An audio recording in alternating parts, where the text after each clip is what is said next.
안녕하세요. 청암초등학교 병설유치원 학부모님 여러분, 안녕하세요. 저는 임은주라고 합니다. 만나뵙게 돼서 반갑습니다. 오늘 저와 감정을 통한 공감 인성교육이라는 주제로 이야기를 해볼 건데요. 제 소개를 먼저 해보도록 할게요. 저는 한국감정연구소의 소장이자 또 휴나에듀라는 출판사의 대표이기도 하고요. 이렇게 부모님과 선생님들께 감정에 대해서 알리는 일을 하고 있습니다. 자, 오늘 이 시간을 통해서 우리 아이들 감정이 왜 중요한지, 감정에 대해서 알려주는 것이 어떤 의미가 있는지 한번 알아볼까요? 자, 먼저 인성교육이란 뭘까요? 인성교육이란 인간다운 성품과 역량을 기르는 것을 목적으로 하는 교육입니다. 우리 과거에 인성교육이라는 게 사실 따로 없었죠.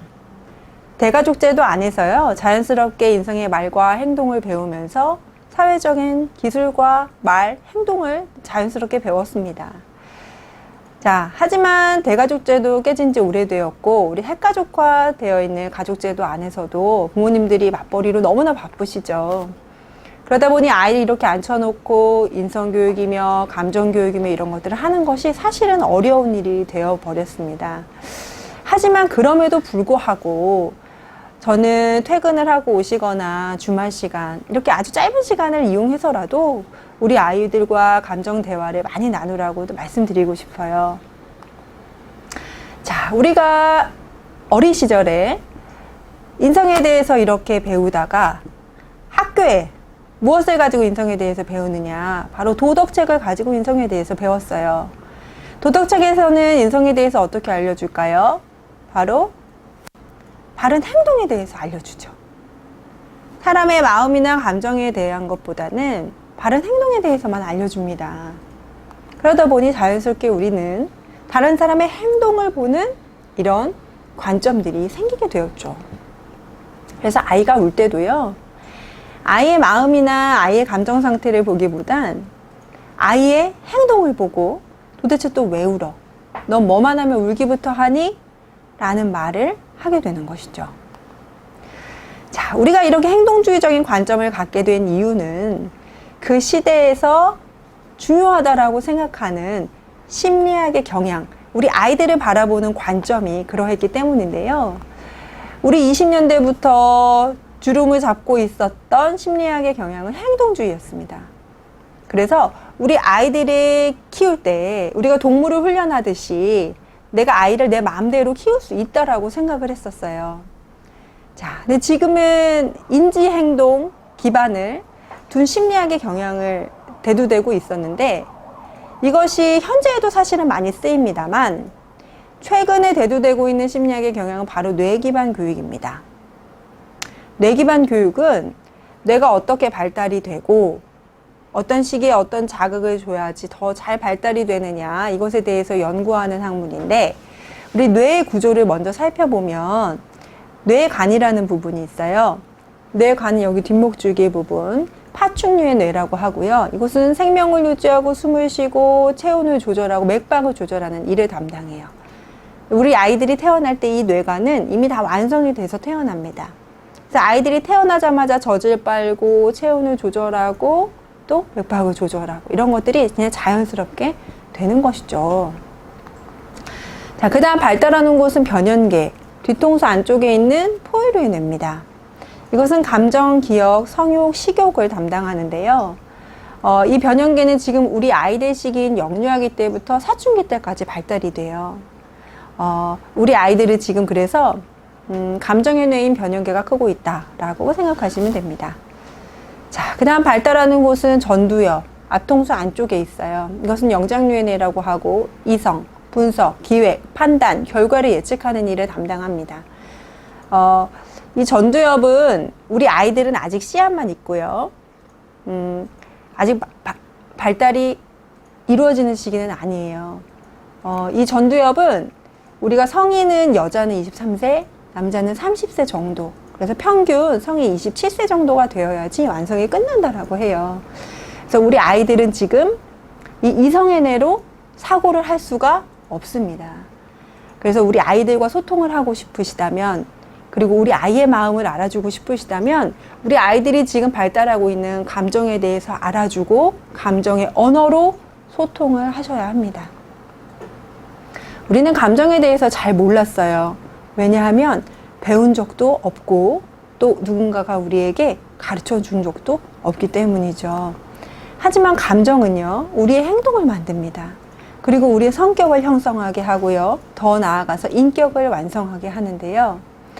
많은 부모님들이 아이에게 바른 행동, 좋은 성격, 훌륭한 인격에 대해서는 굉장히 중요하다라고 생각하시고 그것을 잘 길러주기 위해서 많은 노력을 하시는데 정작 그 바탕이 되는 감정에 대해서는 전혀 모르고 신경 써주지도 않는다는 거죠. 하지만 바른 행동, 좋은 성격, 훌륭한 인격을 가진 사람으로 우리 아이가 성장하기를 원하신다면 아이의 감정에 주목을 하셔야 합니다. 우리가 어떤 사람의 성격을 평가할 때요, 저 사람은 성격이 참 좋다, 저 사람은 성격이 좀 까칠하다, 저 사람은 성격이 좀 거칠다, 우리가 이렇게 판단을 하죠. 그런데 그 성격이라는 것, 우리가 어떤 것을 보고 그 사람의 성격을 판단할까? 그것이 바로 감정이라는 거예요. 자, 어떤 사람이 짜증, 실망, 질투와 같은 감정을 자주 느끼고 그것을 강하게 표현해요. 우리 그럼 이 사람 성격이 어떻다라고 할까요? 저 사람은 성격이 좀 까칠하다, 예민하다. 우리 이렇게 표현하겠죠. 자, 어떤 사람이 화, 미움이라는 감정을 자주 느끼고 또 강하게 표현합니다. 그럼 우리 이 사람은 좀 거칠다. 우리가 이렇게 표현을 해요. 자, 그렇다면 슬픔, 두려움, 무서움이라는 감정을 자주 느끼고 또 강하게 표현하는 사람에게는 우리가 저 사람 성격이 어떻다라고 느낄까요? 저 사람은 좀 겁이 많아, 우울해 보여. 우리 이런 것들을 표현할 겁니다. 감정이라는 것은 이렇게요, 겉으로 드러납니다. 그리고 다른 사람이 내가 어떤 사람이구나 라고 정의하는데 아주 중요한 단서가 되기도 한다는 거예요. 자, 다른 사람한테 내가 좋은 사람으로 보이기 위해서 긍정적인 감정을 많이 표현하세요가 아니라 그런 것들을 정말 많이 느낄 때 평안하고 긍정적인 마음으로 우리가 생활할 수 있고 다른 사람들 눈에도 내가 그러한 정서가 그대로 드러나게 된다는 것을 의미합니다. 감정교육이 왜 중요할까요? 감정교육이 중요한 이유는 감정을 제대로 표현하는 방법에 대해서 배울 수 있기 때문입니다. 아이들이 욱하는 표현이 습관화되면 아이들의 마음의 틀도 욱으로 변해요. 그래서 별것 아닌 일에도 그러지 않고 다르게 표현할 수 있는 일에도 욱하고 표현하는 방법밖에 모르기 때문에 아이들이 욱하고 표현하는 것이죠. 그래서 어렸을 때부터 자신의 감정을 알아채고 표현하고 조절하고 관리할 수 있도록 도와주는 것이 바로 감정교육의 목표입니다. 아이들은 내가 느끼는 것이 어떤 감정인지 잘 모르는 경우가 있습니다. 아이들이 울 때 내가 지금 화가 나서 우는 건지 슬퍼서 우는 건지 아니면 억울해서 우는 건지 아이들은 자신의 감정을 잘 모릅니다. 자, 그런데 왜 모를까요? 아이들이 울 때 대부분의 어른들이 그만해, 그만 울어, 행동을 보고 이야기를 하지 아이의 마음에 대해서 물어보고 그것을 해결해 줄 수 있도록 도와준 적은 없기 때문에. 그래서 아이가 울 때요, 내 감정이 어떤지를 들여다볼 기회가 없었다는 것이죠. 그런데 자신의 감정을 모르면 어떤 일이 벌어질까? 행동 선택의 문제로 이어집니다. 내가 지금 이 친구 때문에 울고 있는데 내가 지금 화가 나서인지 억울해서인지 슬퍼서인지를 모르면 내가 이 친구에게 지금 한번 뭐라고 해도 되는 건지 아니면 이번엔 한번 꾹 참아야 되는 건지 아니면 어른에게 도와달라고 해야 되는 건지에 대한 행동 선택을 할 수 없게 된다는 것이죠. 그런데 그렇게 하지 못하는 아이들의 부모님의 언어를 살펴봤더니요, 뭐 별것도 아닌 거 가지고 그래. 넌 왜 걸핏하면 울기부터 해? 넌 왜 이렇게 겁이 많아? 라는 식으로 아이가 그 상황에 느끼는 감정, 그리고 아이가 가지고 태어난 기질, 감정을 느끼고 선택한 행동에 대해서 비난하고 억압하는 말을 많이 하셨다는 겁니다. 그래서 아이들 마음속에는요, 내가 이렇게 표현해도 되나? 이렇게 하면 엄마가 싫어하는데, 엄마한테 혼날 텐데, 아빠가 싫어하시는 건데 라는 자꾸 눈치를 보게 돼요. 그래서 자신의 감정에 집중하기보다는 부모님의 눈빛, 언어에 더 집중하게 되는 것이죠. 그런 습관이 계속된다면 우리 아이들이 자라서도 자신의 감정을 들여다보는 것이 어려운 사람으로 성장할 수 있습니다. 그래서 우리 아이들이 감정을 표현할 땐 무조건 공감해 주시고 수용해 주시는 것이 좋습니다. 그리고 나서 행동에 대해서 제안해 주시면 됩니다. 우리는 아이가 존중하고 다른 사람들과 소통하고 또 배려심 있고 예의 있고 부모님을 사랑하는 아이로 성장하기를 바랍니다. 그런데 우리가 꽃나무를 키울 때도 꽃 자체에다 물을 주지 않죠. 뿌리에다 물을 줍니다. 그렇기 때문에 아이들에게 이런 인성의 행동을 하게 하고 싶으시다면 그 뿌리인 자기 감정을 인식하고 감정을 조절하고 타인의 감정을 인식하고 공감하는 경험들을 하게 해주시면 우리가 원하지 않아도 이런 친사회적인 행동들을 할 수 있게 되는 것이죠. 그래서 인성의 행동을 하기 위해서는요, 먼저 감정에 대해서 우리 아이들이 알아야 돼요. 인성에 있어서 감정이 왜 중요할까?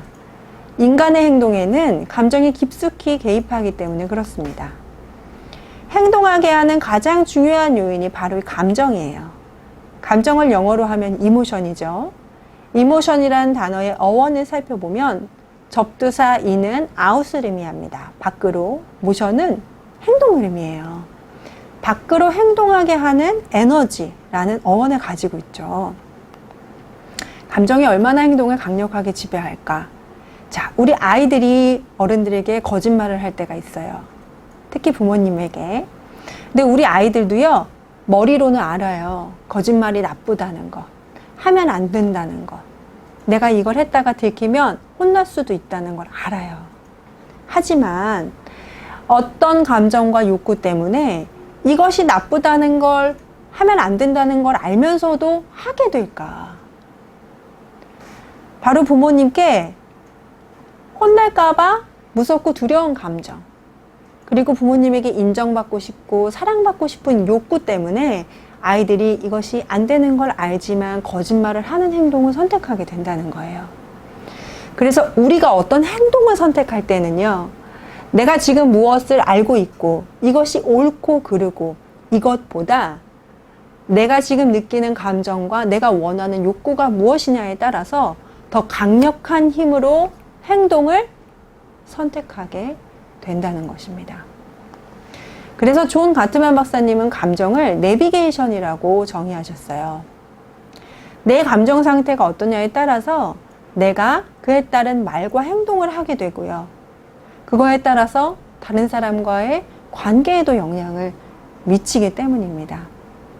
그래서 어린 시절부터 자신의 감정을 알아채고 조절하고 표현하고 관리할 수 있도록 도와주어야 우리 아이들이 자신의 감정에 휘둘리면서 살아가는 사람이 아니라 자신의 감정의 주인이 되어서 살아갈 수 있는 것이죠. 행복의 비결이 뭐라고 생각하세요, 여러분? 사람마다 생각하는 행복의 비결은 모두 다릅니다. 어떤 사람은 돈을 많이 버는 것, 어떤 사람은 사회적인 지위가 올라가는 것, 또 어떤 사람은 건강한 것. 자신이 처한 현실에 따라서 사람마다 생각하는 행복의 비결은 모두 다른데요. 자, 하버드 대학에서요, 하버드 대생 268명을 대상으로 무려 70년 이상 종단 연구한 그랜트 연구라는 것. 여기서 이 행복의 비결에 대해서 연구를 했어요. 우리가 하버드 대생 생각하면 세계적인 수재, 이 사람들은 우리랑 다른 아주 행복한 삶을 선택할 것만 같고 또 그 사람들은 아주 행복하게 정말 잘 살 것만 같은데 정말 그럴까? 라는 궁금증에서 이 연구가 시작되었다고 해요. 어땠을까요? 우리가 예상하는 것처럼 이 사람들도 모두 다 행복하게만 살지는 않았다고 합니다. 그런데 이 연구가요, 20대 청년이 지금도 연구 중이거든요. 90세 이상 노인이 될 때까지 연구가 계속 되었으니 중간에 뭐 많이 죽기도 했겠지만 물었다고 해요. 그 대상자들에게. 당신은 하버드 대학에도 나오고 또 높은 지위에도 올랐고 돈도 많이 벌었고 그런 삶을 산 당신에게 행복의 비결이 무엇입니까? 라고 물었다고 해요. 행복의 비결이 무엇이었을까요? 바로 사람들과의 관계, 사랑이었다고 합니다. 내가 아무리 돈이 많고 높은 지위에 오르고 사회적으로 성공했고 그런 거 다 필요 없고 내 주변 사람들과 관계가 좋으냐 좋지 않으냐에 따라서 나는 행복하다 또는 행복하지 못하다 라고 대답했다는 것이죠. 우리는 이미 사람들과의 관계가 너무나 중요하다는 걸 잘 알고 있어요. 왜? 학창시절과 사회생활을 다 겪어봤기 때문에. 그래서 우리 아이가 유치원에 갈 때, 원에 갈 때 오늘 선생님 말씀 잘 듣고 친구들이랑 재밌게 잘 놀고 와 얘기하죠. 그리고 하원하고 올 땐 또 어때요? 오늘 뭐 했어? 누구랑 놀았어? 재밌게 잘 놀았어? 이런 것들 물어봐요. 왜? 내 아이의 사람들과의 관계가 너무나 중요하다는 것을 알고 있고요. 그 부분에 특별한 관심이 가기 때문에 그렇습니다. 자, 그런데 사람들과의 관계를 잘 형성하고 유지하는데 가장 밑바탕이 되는 것이 바로 공감이라는 것입니다. 감정과 공감에 대해서 잘 이해한 아이들, 정서지능이 높습니다. 정서지능이 높은 아이는 자신과 친구들의 마음을 잘 읽고 감정 표현이 다양하며 내가 왜 그런 감정을 느끼는지도 이해할 수 있습니다. 그리고 자신의 감정을 통제하고 조절할 수 있기 때문에 내가 하기 싫은 일도 나를 달래면서 할 수 있죠. 그래서 이 내용은 우리 아이들이 학년기가 되어서 정말 본격적인 공부를 할 때 이 큰 힘이 발휘가 됩니다. 그래서 아이들이 공부가 하기 싫고 또 놀고 싶고 이런 여러 가지 감정과 욕구들이 있을 때 감정을 조절할 수 있는 아이들은 내가 원하는 꿈을 향해서 그것을 한번 꾹 누를 수 있다는 것이죠. 그것이 바로 인내심과 만족지원 능력이라는 이름으로 발휘가 됩니다. 자, 반대로 정서지능이 낮은 아이는 자신과 친구들의 감정을 잘 모르기 때문에 친구들에게 다가가지를 못하거나 엉뚱한 방법으로 마음을 표현합니다. 그래서 친구들과 또래 관계를 형성하는 것이 어렵고 자존감도 낮아지게 되죠. 제가 지금까지 말씀드리는 감정, 공감, 또래 관계, 자존감 이런 것들은 모두 딱딱 떨어져 있는 것이 아니라 모두 유기적으로 연결이 되어 있습니다. 그 바탕에 감정과 공감이 존재하는 것이죠. 자, 제가 지금 보여드릴 영상은 정서 문제로 가정과 원에서 어떤 모습들을 보이고 있는지 한 아이의 모습을 보여드릴 건데요. 함께 보시고 이야기 나누겠습니다. 흔히 동생을 본 아이들이 시샘을 한다지만 주은이의 경우는 시샘의 정도가 도를 넘었습니다.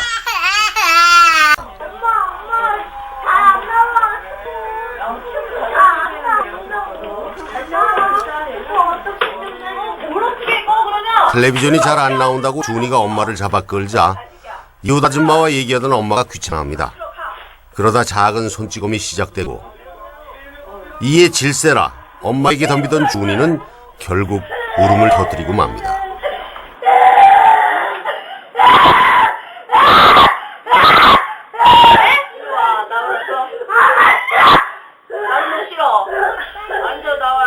이웃이 찾아왔음에도 불구하고 마치 늘 있는 일처럼 엄마는 주은이를 야단칩니다. 결국 매를 들어 겁을 주고 그제서야 사태가 진정됩니다.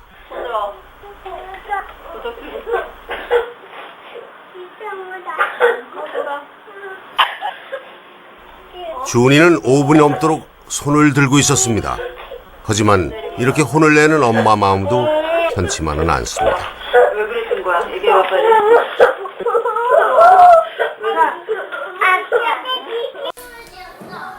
5살 주은이는 유치원에 다니고 있었습니다.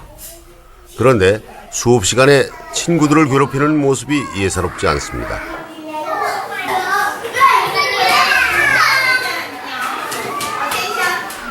가만히 앉아있지 못하고 때리고 넘어뜨립니다.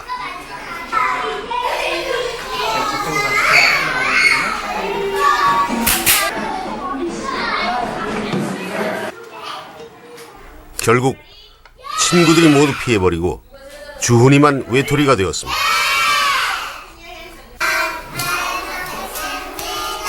참을성도 없어서 점심시간에는 주훈이만 먼저 밥을 먹기 시작합니다. 네.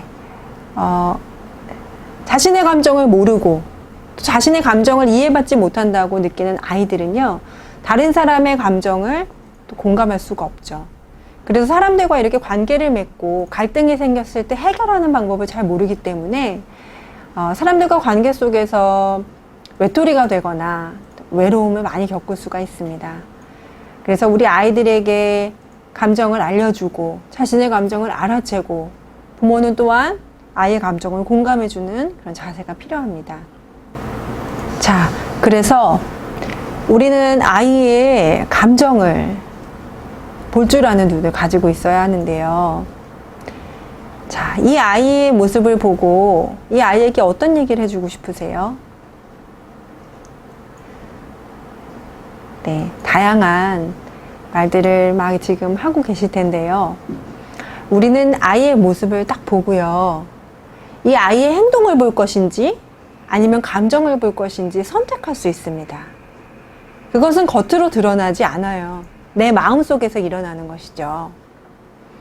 자, 그런데 내가 무엇을 선택하느냐에 따라서 내가 하는 말과 행동이 달라집니다. 자, 아이의 행동을 본다면 도대체 왜 울어? 넌 또 울기부터 하니? 라고 말할 수 있겠죠. 하지만 나는 아이의 감정을 보겠다 라고 선택하신 분들은 아이의 지금 얼굴에서 어떤 감정이 느껴지세요? 네? 슬픔. 그쵸? 그럼 그 이야기를 아이한테 할 수 있겠죠. 슬프구나. 무슨 일 때문에 슬퍼하고 있는지 엄마한테 말해줄 수 있어?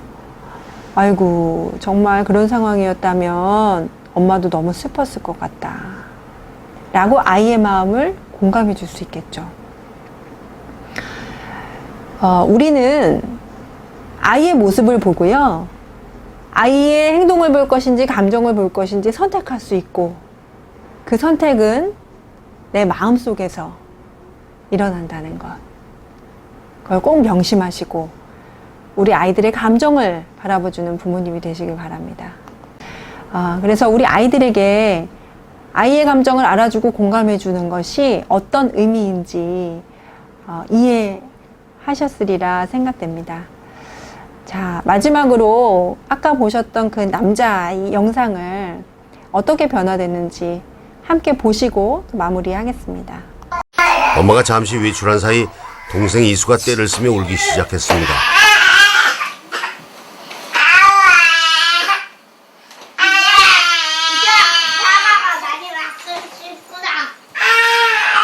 놀랍게도 주은이가 동생에게 감정 코치를 하고 있었습니다. 사과 줄까? 이제야 사과가 많이 먹고 싶구나. 그런데 엄마가 와야지 사과 먹으면 안 될까? 알았다. 그러면 사과 줄까? 오빠가 자기의 감정을 읽어주자 이수는 울음을 뚝 그쳤습니다. 이수는 오빠의 친절에 금세 표정이 환해집니다. 이렇게 2달 전에는 상상도 못했던 일들이 벌어지고 있었습니다. 이거 내 거야. 아무것도 안 먹었는데? 그렇게 맛있다? 채워야지. 그렇게 하는 게 아니고 아빠 손가락. 아니 그렇게 하는 게 아니고 이 손가락이 너무 튼튼해서 아빠 손가락으로 하기로 했어. 엄마, 얼굴 쫑쫑 갖고.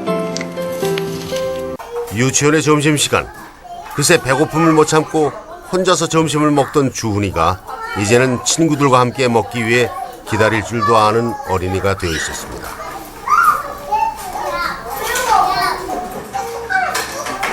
친구들을 괴롭히던 모습은 거의 없어졌고 아이들과 잘 어울려서 놀 뿐 아니라 심지어 싸움을 말리고 있었습니다.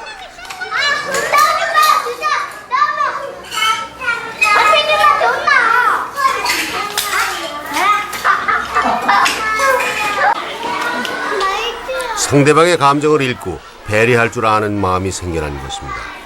당연히 친구들도 주은이를 좋아하게 되었습니다. 지난 2달은 주은이에게 커다란 변화를 가져온 놀라운 시간이었습니다. 아이고 주은이도 먹고 착해라. 친구들 이렇게 나눠주는 거야? 이 아이에게요, 동생 잘 돌봐야지, 친구랑 사이좋게 지내야지 이렇게 알려준 것이 아니라 아이의 부모님에게 감정에 대한 중요성에 대해서 알려드리고 또 그것에 대해서 대화할 수 있는 그 기법들을 알려드렸더니 우리 아이가 그 이야기를 듣고 동생한테 또 사과가 먹고 싶구나 이렇게 말을 하죠. 우리 아이들은 듣는 대로 말하고요, 또 배운 대로 행동합니다. 우리 아이가 이렇게 변화되는데 감정이라는 것이 얼마나 중요한 그리고 커다란 역할을 하는지 이해하셨으리라 생각합니다. 자, 오늘 이 교육을 통해서 우리 아이들이 가정에서도 부모님과 자연스럽게 감정에 대해서 나누고요, 서로의 감정에 대해서 공감해주며 더 행복한 가정으로 거듭나시기를 바랍니다. 이상으로 마치겠습니다. 감사합니다.